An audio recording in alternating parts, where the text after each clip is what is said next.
Donc, je suis Nicolas Combe, directeur général adjoint de la Saline Royale d'Arc-et-Senans, un monument UNESCO dans le Doubs, qui est une propriété du conseil départemental et dont la gestion est confiée à l'établissement public pour lequel je travaille. C'est un site qui se visite pour son architecture, pour ses musées, pour ses expos temporaires, mais qui a aussi développé une activité importante sur la musique, à la fois musique classique depuis une dizaine d'années, et qui a pris beaucoup d'ampleur ces dernières années, et puis musiques actuelles pour lesquelles on lance une série de concerts à compter de cet automne. Et donc dans ce bâtiment, qui n'a pas été transformé depuis les années 30, on a choisi d'aménager à la fois une salle de concert et de congrès qui est au rez-de-chaussée, et ça c'est le conseil départemental du Doubs qui en a porté la maîtrise d'ouvrage et le financement, et au deuxième étage, au-dessus de cette salle de concert, on a choisi nous d'aménager des studios d'enregistrement pour la musique.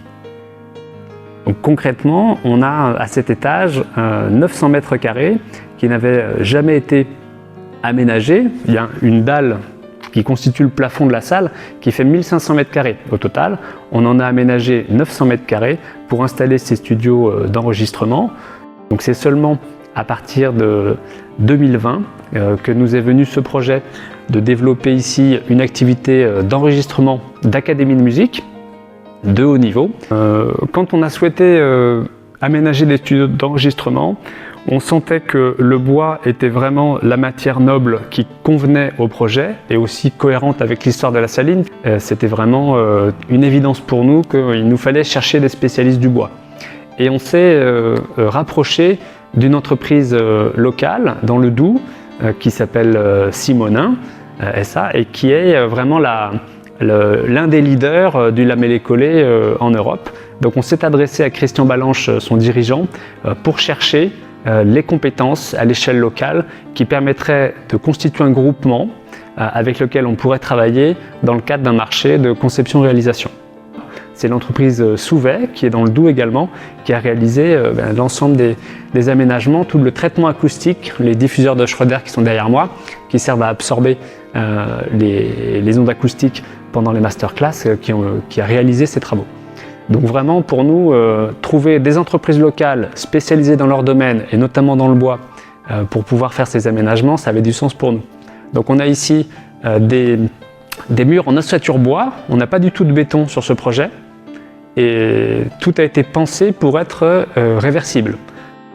On invite des professeurs de très haut niveau de musique classique, chacun de leur instrument, qui sont donc les grands maîtres internationaux dans leur discipline, qui viennent ici à notre invitation pendant une semaine, donner des masterclass individuelles à des jeunes musiciens qui veulent se perfectionner pour passer professionnel, et nous on en profite pour enregistrer ces moments de transmission magique pendant une masterclass entre un grand maître et un élève de haut niveau.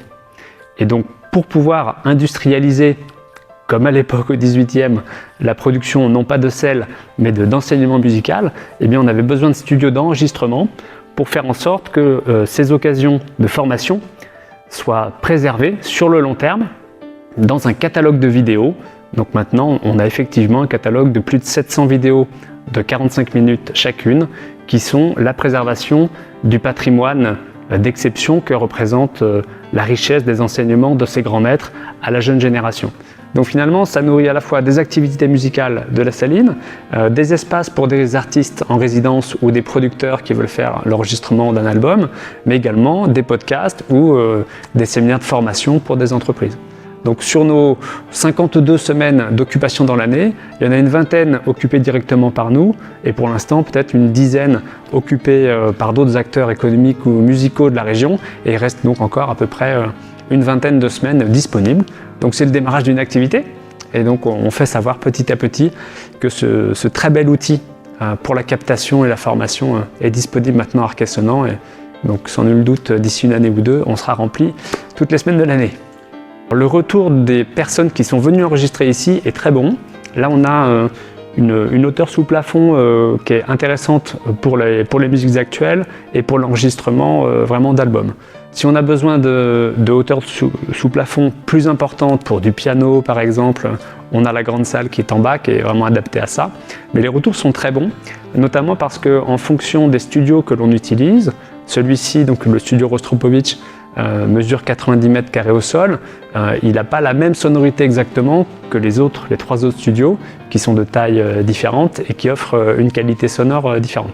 Donc en fonction des instruments et du type de répertoire musical qui est pratiqué, on a plusieurs ambiances, plusieurs conditions acoustiques à proposer. Et les retours sont très bons.